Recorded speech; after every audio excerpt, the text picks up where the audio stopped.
More tips sa pag-aalaga ng bata. Guys, napakahigpit dito pagdating sa health ng bata. Hindi ka pwedeng sumunod sa bata kapag ginusto nila. Kasi lalong-lalo na kapag nakaka-apekto sa health ng bata. Hindi ka pwedeng sunod-sunuran sa kanila. Kailangan, once na may gusto sila or kung may sakit sila at may gusto sila, hindi mo pwedeng ibigay lagi yun.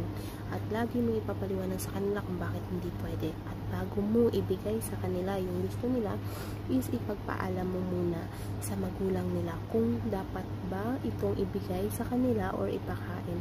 Kasi once na hindi mo pinaalam at may nangyari sa bata, sa'yo lahat isisisi. At lalo na kapag naging worse na yung nangyayari sa bata, sa'yo lahat yun. Sa'yo lahat. Kaya dapat maging stricto ka sa pagbibigay ng pagkain pagdating sa mga alaga natin. So, yun lang.